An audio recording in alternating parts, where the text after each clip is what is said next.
বিসমিল্লাহ, আসসালামু আলাইকুম। আজকে আমরা ফিজিক্সের নতুন অধ্যায় শুরু করব। অধ্যায় নাম হচ্ছে পরমাণুর মডেল ও নিউক্লিয়ার পদার্থবিজ্ঞান। ঠিক আছে, মনে রাখবা ফিজিক্সের লাস্টের অধ্যায়গুলো একেবারে ছোট ছোট বলতে কি কনসেপ্ট কম আছে, আর এখান থেকে কোশ্চেন কিন্তু পারা যায়। যেমন ভৌত আলোক বিজ্ঞান পড়ছি না, ওই অধ্যায়টা, আবার পরমাণুর মডেল এই অধ্যায়টা, আধুনিক পদার্থবিজ্ঞান পড়ছি না, ওই অধ্যায়গুলা। ঠিক আছে, তো ফিজিক্সের সেকেন্ড পেপারের লাস্টের অধ্যায়গুলো কিন্তু একেবারে কনসেপ্ট বলতে পারো হাতে গোনা কনসেপ্ট, আর কঠিন ম্যাথ আসেই না। খেয়াল করছো? তার মতো একটা অধ্যায় হচ্ছে এই অধ্যায়টা, পরমাণু মডেল আর নিউক্লিয়ার ফিজিক্স। তবে এই অধ্যায়ে মনে রাখবা তুমি একটু রিডিং করে নিও। ঠিক আছে, কারণ এখান থেকে জ্ঞানমূলক এমসিকিউ ভিতর থেকে আসে, উল্টাউল্টি করিও না। হ্যাঁ, ওখান থেকে রিডিং করে নিও। ঠিক আছে, যেমন এখানে পরমাণুর মডেল পড়াচ্ছি না, তো এখানে আমি এমসিকিউ টাইপ পড়াশোনা কিন্তু আলোচনা করবো না, যে বোর পরমাণু মডেল কি, আলফা কণা বিচ্ছুরণ পরীক্ষা, হ্যাঁ এগুলো কেমিস্ট্রিতে পড়ে আসছে অবশ্য, এগুলো রিডিং পড়ার মাধ্যমে দেখে নিও। অথবা যে কোনো একটা গাইড থেকে এমসিকিউ পড়বা, এমসিকিউ নিচে ব্যাখ্যা দেওয়া থাকে, খেয়াল করছো? ওই ব্যাখ্যাগুলো পড়ে নিলেও তোমার বই রিডিং পড়া খুব বেশি দরকার নাই, কারণ ওই ব্যাখ্যাগুলোতে লেখা থাকে যে আলফা কণার ভর কত, হ্যান কত, মান কত। ঠিক আছে, 400-500 থাকে না, কম যেখানে কম আছে ওগুলা পড়বা। ঠিক আছে, আর বিগত 2 বা 3 বছরে পড়তে পারো, বা 1 বছর আগে তুমি শেষ করো, তুমি আগে 400-500 কিভাবে দেখবে। আচ্ছা, এখন আমরা পড়বো হচ্ছে নিউক্লিয়ার ফিজিক্স এবং পরমাণুর মডেল। ঠিক আছে, আচ্ছা, তো আজকে আলোচনা আমার অলরেডি লেট করে শুরু হয়েছে। তাহলে অধ্যায়ের নাম কি বললাম বলো? নিউক্লিয়ার ফিজিক্স, পরমাণুর মডেল এবং নিউক্লিয়ার পদার্থ বিজ্ঞান। হ্যাঁ,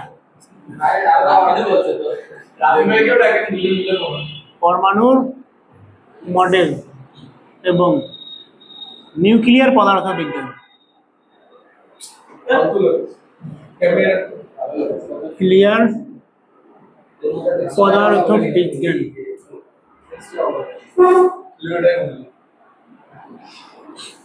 বুঝা গেছে? আচ্ছা, এই অধ্যায় ক্যাটাগরি কটা আছে লিখে দিব? 3টা। ঠিক আছে, তুক্কা লাগে জানি, আমি প্রত্যেকটা অধ্যায় প্রায় 3 ক্যাটাগরিতেই ভাগ করছি, খেয়াল করছো? 4টা আমি তোমাদের জন্য মাঝে মধ্যে একটা এক্সট্রা ক্যাটাগরি করে দিই, বাট আমার মেইন কনসেপ্ট সবগুলোতে 3টা ক্যাটাগরি ছিল। আচ্ছা, এখানে দেখো, প্রথম হচ্ছে ক্যাটাগরি এ পড়বো আমরা। ঠিক আছে, এখানে হচ্ছে পরমাণু মডেল সম্পর্কে দেখবো। পরমাণুর, আচ্ছা পরমাণুর বলতে পারো যে আরতম শক্তি স্তরের ব্যাসার্ধ দেখবো, আর এল লিখলাম, ইএল লিখলাম। ঠিক আছে, শক্তি দেখবো, আবার বেগ ইউজুয়ালি আসে না, তো বেগও লিখে দিলাম, ভিএন লিখে দিলাম। ঠিক আছে, তাহলে কোন একটা পরমাণু এন তম শক্তি স্তরে ব্যাসার্ধ কতটুকু, পরমাণু ব্যাসার্ধ হয় না, ব্যাসার্ধ কতটুকু দেখবো। ঠিক আছে, এন তম শক্তি স্তরে শক্তি বের করা শিখবো। ঠিক আছে, আবার এখানে তার বেগটাও বের করা শিখবো। আচ্ছা, ক্যাটাগরি এ বলতে পারো। 2 নাম্বার ক্যাটাগরি হচ্ছে, এখানে দেখবো আমরা নিউক্লিয়াসের ভাঙন বলতে পারো। ঠিক আছে, দেখে বলা হয় ক্ষয়ের ম্যাথ দেখবো। ঠিক আছে, নিউক্লিয়াসের ভাঙন। বাংলা প্রায় পড়তে হবে আমাকে, বাংলা কত পাইছো? ভাঙ্গন। ঠিক আছে, বানান ইগনোর করো, বানান বলিস নয় দিচ্ছে কি দেয় নাই। হ্যাঁ, আচ্ছা, ক্যাটাগরি এ আর ক্যাটাগরি বি বুঝলাম। ঠিক আছে, সবার লাস্ট ক্যাটাগরি হচ্ছে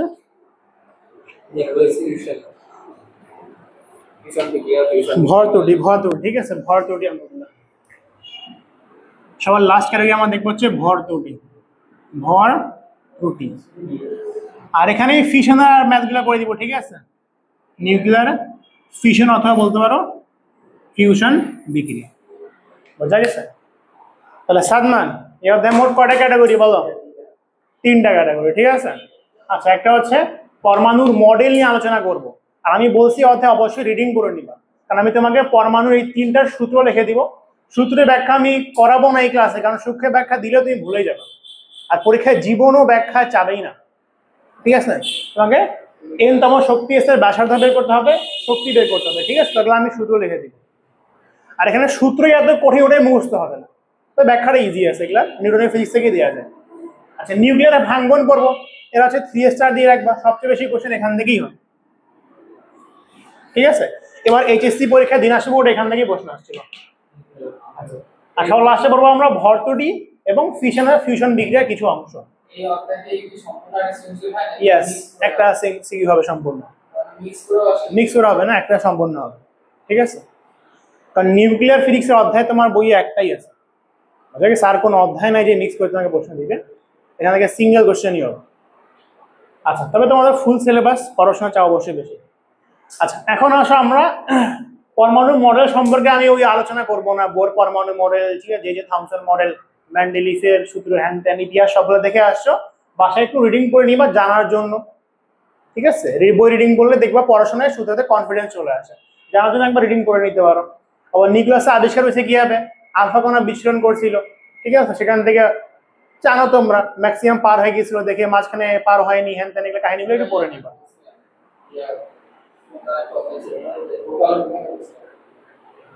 ভৌতালো বিজ্ঞানে ওটা আলফা কণা কইছিল। আচ্ছা, যাই ছিল।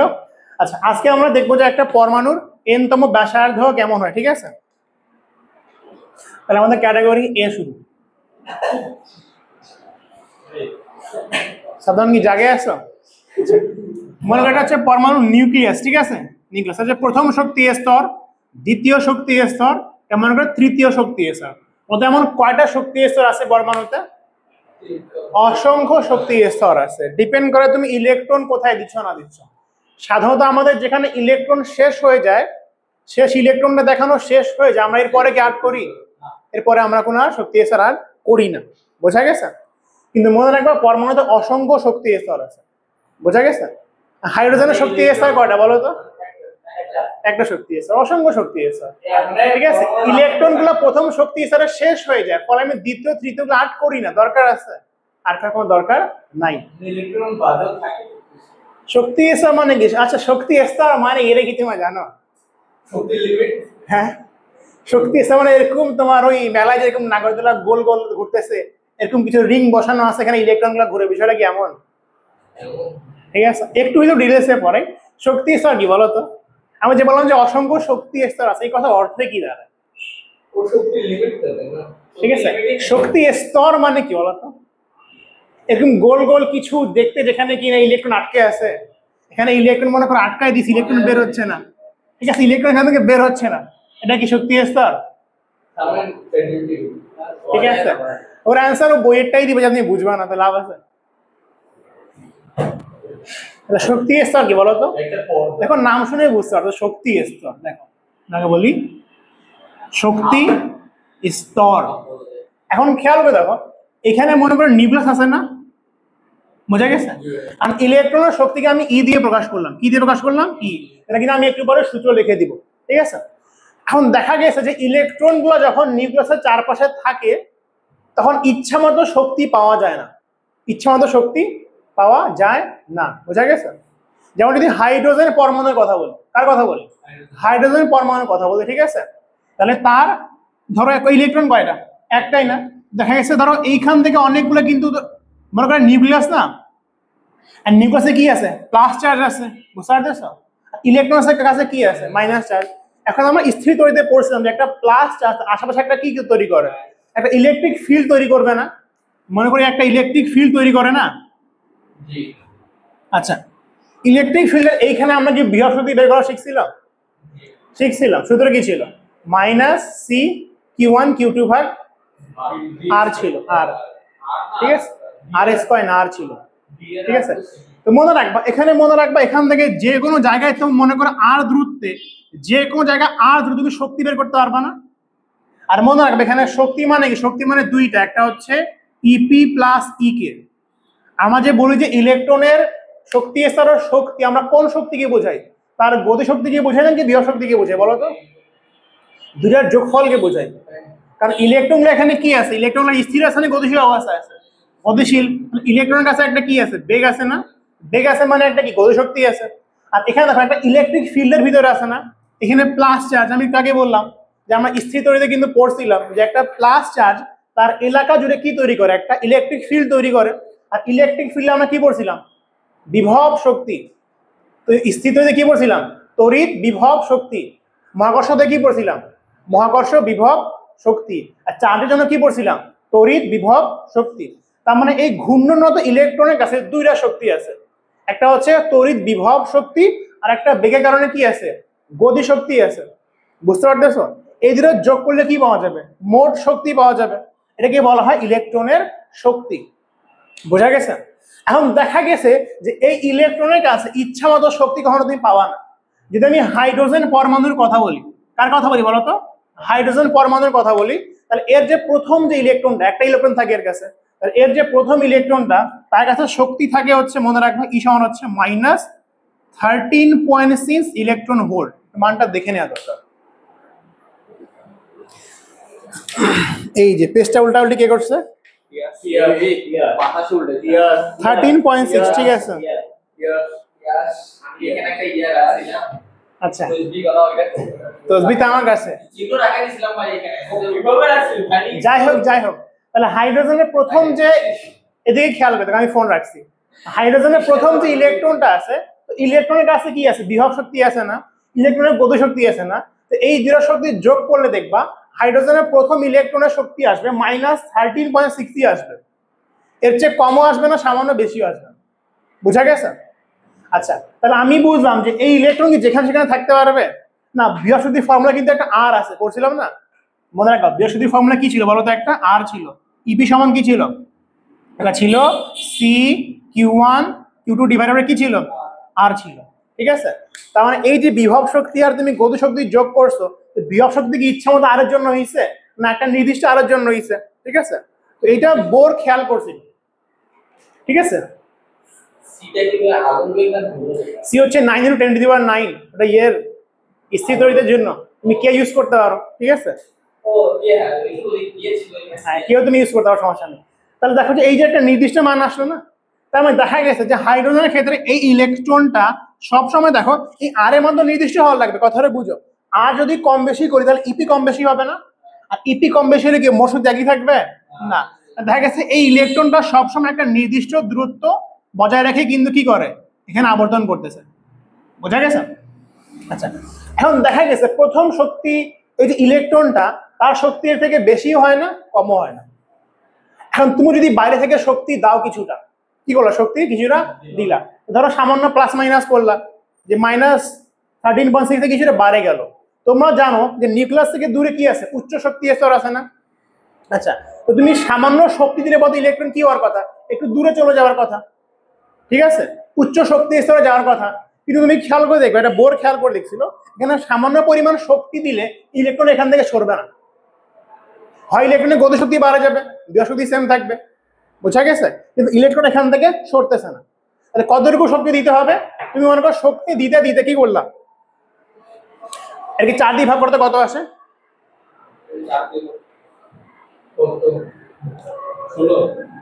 কত আসে? 4 দিয়ে ভাগ করো, -3.4, এটা হচ্ছে 3.4 ইলেকট্রন ভোল্ট। এখন দেখো, যখন তুমি এখানে, এটা কিন্তু মাইনাস মান, শক্তি দিলে কি হবে? মাইনাসটা কম দেয় না, এটা জানো তো? আচ্ছা, আমি এটা পরে দিব, ঠিক আছে। বাট ধরো দেখা গেছে যে, মনে করো এটা কি -13.6 না, তো তুমি ধরো +2 যোগ করো, কত হবে? -11.6 হয়ে যাবে। মানে এখানে যোগ করলে কিন্তু মানটা কমছে, কথা বুঝতে পারতেছো তো? ঠিক আছে, উচ্চ শক্তি এসব মানে কি, মানটা নেগেটিভ আরো কি হবে? কম হবে। বুঝতে পারো না? প্রথমটা কি -13.6, পরে আমি যদি বাইরে যাবো শক্তি কি হবে? শক্তি বাড়বে না? শক্তি বাড়লে নেগেটিভ মানটা কি হবে? কম হবে। জানো তো আশা করি।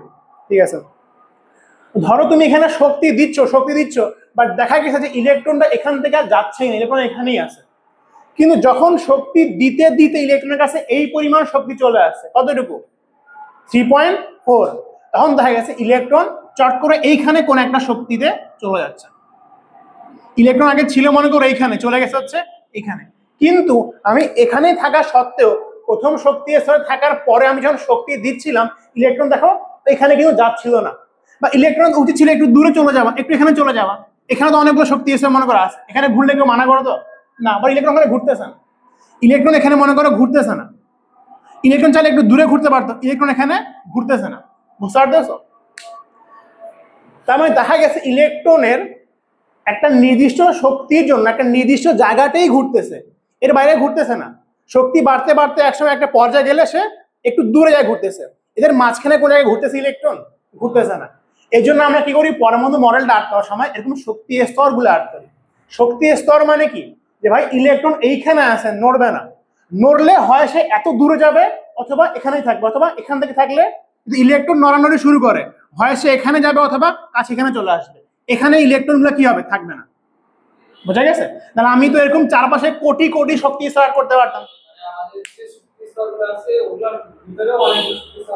অনেকগুলো শক্তি আছে, কিন্তু ওগুলো শক্তি স্তর বলা হচ্ছে না। কেন? দেখো যে -13.6 এইটা না, ধরো -13.6 মনে করো এইটা, একটু যোগ করলে কি, ধরো -10 হইলো, -9 হইলো, -8 হইলো, এখানে আরো অনেক কিন্তু শক্তি স্তর আছে, বাট এখানে ইলেকট্রন পাওয়া যাবে? ইলেকট্রন পাওয়া যায় না। যখনই -3.4 হয় তখন এখানকার শক্তি মনে করো -3.4, তখন গেছে ইলেকট্রন এখানে পাওয়া যাবে। এই জন্য মনে হয় আমরা শুধুমাত্র যেখানে ইলেকট্রন পাওয়া যায় সেগুলো কি করতেছি, আর্ট করতেছি। বাদ এখানে কোটি কোটি কি আছে, শক্তি স্তর আছে, কিন্তু ইলেকট্রন পাওয়া যায়? ইলেকট্রন পাওয়া যায় না।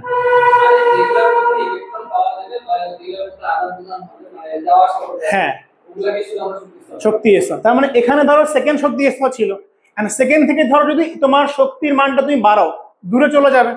ঠিক আছে, 9 দিয়ে ভাগ করতে কত আসে? ঠিক 9 দিয়ে ভাগ করো, কত? -1.1.5। সত্যি বলতেছ? 1.5 ইলেকট্রন। হ্যাঁ, আচ্ছা। তার মানে দেখো যদি ইলেকট্রনটা এইখানে থাকে, এটা আমাদের একবার সেকেন্ড শক্তি স্তরের শক্তি -3.4 ইলেকট্রন ভোল্ট। আচ্ছা, শক্তি বাড়লে সে ডিরেক্টলি 1.5 এ যাচ্ছে, কারণ এখানে আরো তো অনেকগুলো শক্তি স্তর আছে। ধর -3.4 না, -3 হইলো, -2 হইলো, -3.5 হইলো, ইলেকট্রন থাকতেছে এখানে না, ইলেকট্রন ডিরেক্টলি জাম্প করে যাচ্ছে হচ্ছে এইখানে। এই জন্য আমরা এগুলাকে গোল গোল করে আর্ট করে দিই, আর নাম কি দেই? শক্তি স্তর নাম দিই, যেখানে ইলেকট্রন কি থাকে থাকে। বাট এটা বিষয়টা এমন না যে ভাই পরমাণুর ভিতরে গোল গোল কিছু রিং বসানো আছে আর এখন ইলেকট্রন গুলো ঘুরতেছে। বোঝা গেছে? আচ্ছা, এই জন্য তোমাকে পাঠাইছি অন্য প্রাইভেটে, তোমাকে তো ঠিক আছে, তোমাকে একটু অন্যরাও দেখুক তুমি কেমন। না, আব্বুই ও মনে হবে।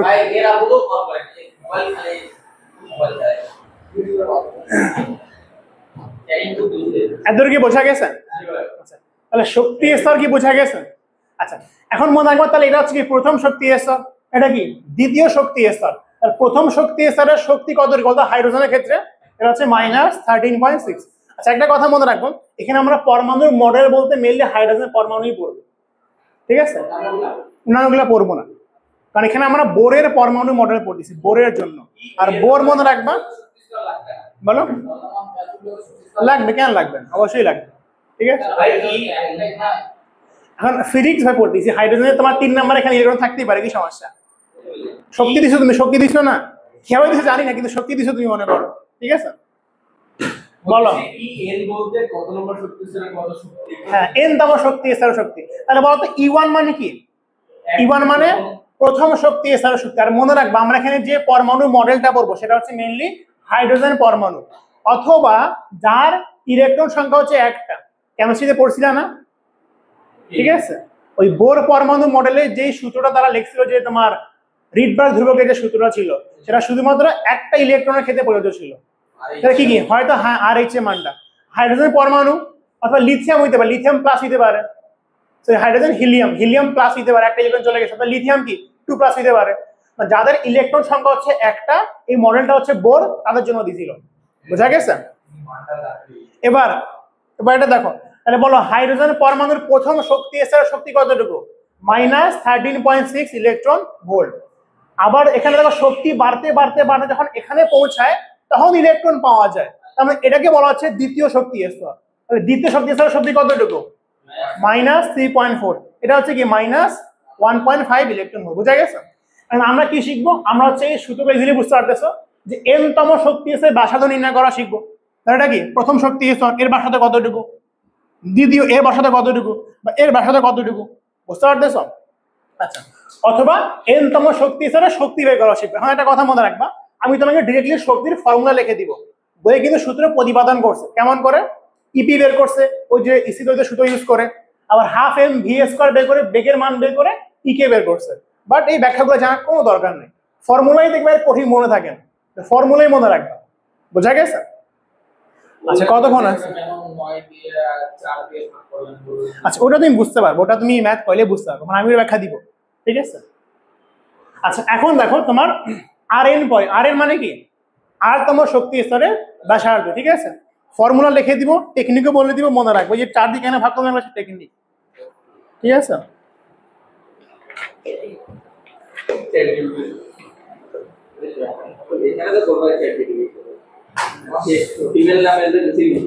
আচ্ছা এই ফর্মুলা আমাকে একটু বলিও পিয়াস, এটা একটু বলিও আমাকে।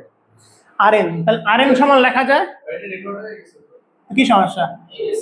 আমি কি তোমাকে বোঝানোর জন্য মুখস্থ করে আসবো? এত পরিষ্কার নিতে পাবো না, বলো। N square H square belongs to epsilon naught belongs to epsilon naught নিচে কি আছে বলো? পাই এম ই স্কয়ার। আর আছে কিছু? আচ্ছা তো এই সূত্রটা মনে রাখবো, শুধু দেখতে নিজেই ডেঞ্জারাস। ঠিক আছে? belongs to নিচে জিরো আছে, রেকর্ড হয়ে গেছে। আচ্ছা আর এন মানে কি?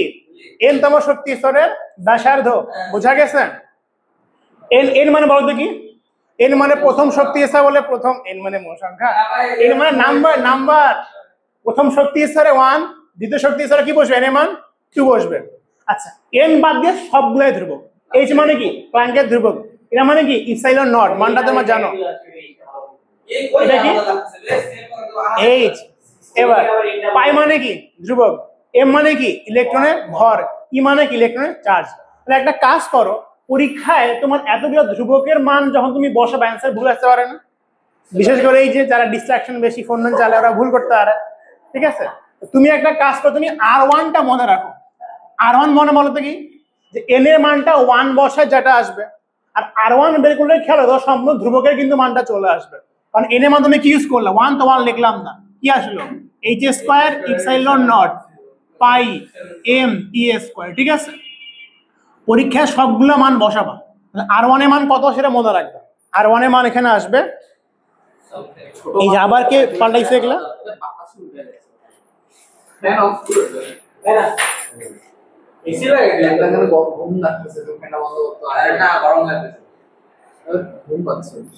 আচ্ছা মনে রাখবা 0.532 10 to the power 10, 0.532 into 10 to the power minus 10। ঠিক আছে? এত মিটার বাসাতে রাখো। মনোযোগ মনোযোগ, কেন 4 দিয়ে ভাগ করলাম, কখন 4 দিয়ে গুণ করবে, এগুলা না পারলে তো বুঝবো না পরীক্ষা। এই মান আমি বসাইলাম না, এগুলো বসাই দিবা। ঠিক আছে? 6.634 10 to the power minus 34। Epsilon কত? 8.854 10 to the minus 12। বই দেয়া আছে।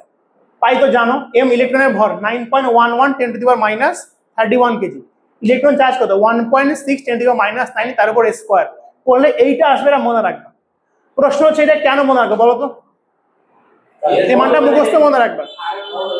হ্যাঁ কেন? দেখো আমি যখন R1 বের করছি, R1 মানে কি? প্রথম শক্তি স্তরের ব্যাসার্ধ না? R1 বের করার সময় এন এর মানটা 1 হয়ে গেছে না? তার মানে এই সম্পূর্ণ ধ্রুবকের কিন্তু মানটা চলে আসে। এখন তোমাকে যদি R3 কখনো বের করতে বলে যে ভাই R3 বের করো, এক্স্যাক্টলি, তখন তুমি এই সম্পূর্ণ ধ্রুবকের মান পারছো না। পরীক্ষায় তুমি কি করবা খেয়াল রাখবে, পরীক্ষায় ঠিকই লিখবা। এদিকে মনোযোগ, এন এর মান লিখবা হচ্ছে 3, এইচ এর মান কত? 6.634 into 10 to the power minus 34। এদিকে মনোযোগ, এদিকে মনোযোগ, এটা কত? 8.854 into 10 to the power minus 12। Sharafat তোমার আব্বুকে এই ভিডিও পাঠিয়ে দিব, ক্লাসে ডিস্টার্ব করতেছো। 3.1416 into ভর কত? ভর হচ্ছে 9.11 into 10 to the power minus 31। Electron charge কত বলো? 1.6 into 10 to the power minus 19, তার উপর কি আছে? স্কয়ার। এখন এই তুমি এটা ক্যালকুলেটরে বসায় সঠিক অ্যান্সার বের করতে হবে। এটা স্কয়ার দিছি তো n, হ্যাঁ আচ্ছা 3 এখানে স্কয়ার হবে। এখন তুমি আমাকে বলো, তুমি এটা ক্যালকুলেটরে বস সঠিক মান যদি একবারে বের করতে পারো, তুমি এটা টি-শার্ট পাওয়ার দাবিদার রাখো। ঠিক আছে? কিন্তু আসলে তুমি ভুলভাল করে ফেলবা। এই জন্য কি মনে রাখবা, এই জন্য মনে রাখবা এই 3s করলে 9 হয় না, 9 আর সম্পূর্ণ ধ্রুবক ক্যালকুলেশন তোমার কত আসবে বলো তো, এইটা আসবে। তো মনে মনে কি করবা তুমি, ক্যালকুলেটরে মনে মনে বসাবা 3s মানে কি 9 ইন্টু এই যে এই মানটা 0.532 ইন্টু 10⁻⁻10। এই লাইনটা লিখবা না, কেন লিখবা না, স্যার বুঝে যাবে তুমি এটা মুখস্থ লিখছো। এটা লাইন লিখবা, লেখার পর ডিরেক্টলি অ্যান্সারটা লিখে দিবা, শেষ। এটা মনে মনে যে ভাই এই পুরো মানটা কত 0.532 10⁻10 না পুরো মানটা, স্যার বুঝে যাবে তুমি মুখস্থ লিখছো, তাই কেন বুঝাবো আমি, ঠিক আছে যাই। হ্যাঁ ওই জন্য বললাম তো, হ্যাঁ ওই জন্য বললাম তো, ভুল করবো আমি জানি না, ঠিক আছে। এই জন্য মনে রাখবা, এই মানটা মনে রাখবা যে এই n বাদ দিয়ে সবগুলো ধ্রুবকের মান হচ্ছে এইটা, এটার সাথে n গুণ করে অ্যান্সার লিখে দিবা, শেষ।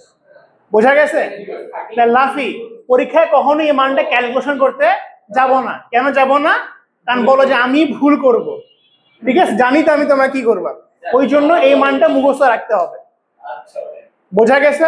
এইজন্য ভাই কেমিস্ট্রিতে আলোর শক্তি বের করতে যায় আমি ভুল করছি, ক্যালকুলেটরে একবার দেই যে এই অ্যানসার আসে আর একবার দেই ওই অ্যানসার। এটা কি বোঝা গেছে? আচ্ছা এবার আসলে তোমাকে শক্তির এটা দেখাই। তাহলে আর তম বা যে কোনো n তম শক্তি এসে ব্যাসার্ধ বের করতে পারবা তো? পারবা না ব্যাসার্ধ বের করতে? এই টেকনিক বোঝা গেছে কেন ধ্রুবকের মানটা মনে রাখতে বলছি, ঠিক আছে। এবার আসলে শক্তির ফর্মুলা, শক্তি এই যে ইপে ইকে যেগুলো যোগ করে এখানে মান বের করছে, এবার পি আসছে। আবার আমাকে এই মানটা একটু বলবা, ওই যে ইএন লেখা আছে, ইএন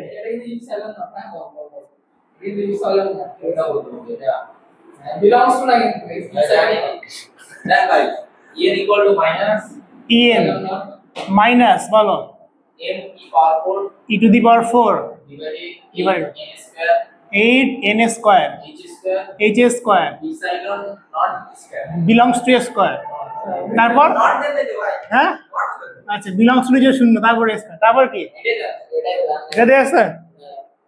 আচ্ছা এখন এখানে খেয়াল করে দেখো, হয়তো বুঝতে পারতেছো এখানে n বাদ দিয়ে সবগুলো কিন্তু ধ্রুবক। আবার আমার টেকনিক কি হবে, আমি n এর মান 1 করলে তো সবগুলো ধ্রুবকের মানটা চলে আসবে, আমি e1 বের করি। আর কত বের করব? e1 বের করব, e1। তাহলে e1 কত আসবে? e1 আসবে যে মাইনাস m এর মান কত বলো, 9.11 10⁻31। অ্যানসার লেখার আগে কেউ যদি অ্যানসার বের করতে পারে ক্যালকুলেটরে 60 পাওয়ার দাবিদার, বাট জীবনে বের করতে হবে না আশা করি। ভাই বলবে জীবন আপনি কি e to the power 4 মানে কি বলো, এটা মানে 1.6 ইনটু 10⁻19 তার উপর 4। মনোযোগ, 8 তো লিখলাম, n এর মান কত হইলো 1 হইলো, h স্কয়ার দেখতেছো না 4 হবে, এই তো দেখছো, মনে তো মানে কারণ নাই। উনকো আসলে মনে দিয়ে বলে দিচ্ছেন আমরা হ্যাঁ জায়গাটা h মানে কি, h মানে হচ্ছে 6.634 ইনটু 10⁻34 তারপর স্কয়ার, ইপসাইলন নট এর উপর স্কয়ার। ক্যালকুলেটর চাপতে পারবা তুমি জীবনে, এটা চাপো দেখি, 8.854 ইনটু 10 মাইনাস 12 তারপর স্কয়ার। বোঝা গেছে? এটা কি দেখা যাচ্ছে? দেখো তো। আচ্ছা এতগুলা ক্যালকুলেশন করলে যে অ্যানসারটা আসবে, অ্যানসারটা মনে রাখবো। আমি আগেবার ইলেকট্রন ভোল্টে লিখছিলাম, ঠিক আছে। কি ভাই তুমি টাইপ নামাজ হবে ভাই বলো ছেলে কি বলতেছে, E1 মনে রাখবা। এটা হবে মাইনাস, দেখো এটা হবে মাইনাস 13 পয়েন্ট কত লিখতে বলো তো, 6 ইলেকট্রন ভোল্ট। আমি জানতাম এটা, ঠিক আছে। 6 ইলেকট্রন ভোল্ট মানে কি বলো, এটা হচ্ছে 1.6 ইনটু 10⁻19 জুল। তুমি চাইলে অ্যানসারটা জুলে লিখতে পারো, অ্যানসার ইলেকট্রন ভোল্টেও লিখতে পারো। ইলেকট্রন ভোল্টে লিখলে কত হবে, মাইনাস 13.6, এটা ইলেকট্রন ভোল্ট।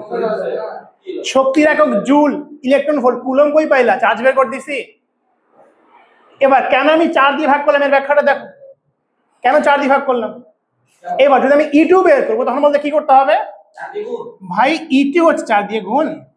সিম্পলি E1 কে n স্কয়ার না, n স্কয়ার মানে কি 2 স্কয়ার। বোঝা গেছে? এই জন্য আমি কি করছি বলতো, আমি জানতাম যে ভাই প্রথম শক্তি স্তরে তো যে মানটা জাস্ট n স্কয়ার দিয়ে ভাগ, 2 করলে কি 4, তো 4 দিয়ে ভাগ করছি। আচ্ছা বলতো E3 করলে কত আসবে? E3 মানে কি? E3 মানে 3 নম্বর শক্তি স্তরের শক্তি, সেটা কত আসবে? E1 কে n স্কয়ার দিয়ে ভাগ, n স্কয়ার মানে কি 3 স্কয়ার, 9 দিয়ে ভাগ। বোঝা গেছে? এই জন্য মনে রাখবে, এই মানটা মনে রাখবে পরীক্ষায়, যে E1 প্রথম শক্তি সবগুলো ধ্রুবক হিসাব করলে কি এটা আসবে। স্যার যদি SI ইউনিট চায় না ইউজুয়ালি ইলেকট্রন এটাই দেখে বের করা উচিত, দেখতে ভালো লাগে, এটা খামাখা দেখতে খারাপ। ঠিক আছে? হ্যাঁ এই জাস্ট না ইলেকট্রন ভোল্ট থেকে জুল করে ফেললাম, জুল করার নিয়ম কি 1.6 × 10⁻⁷ দিয়ে গুণ করে ফেললাম। বোঝা গেছে? আচ্ছা তাহলে এটা বলো, যে কোনো শক্তি স্তরে ব্যাসার্ধ আর কি শক্তি বের করতে পারবা তো? পারা যাবে ইনশাআল্লাহ। তাহলে আজকের লেকচার এখানেই শেষ হচ্ছে। খুদা হাফিজ, আসসালামু আলাইকুম। ইনশাআল্লাহ দেখা হবে। এই ছেলেটা নষ্ট।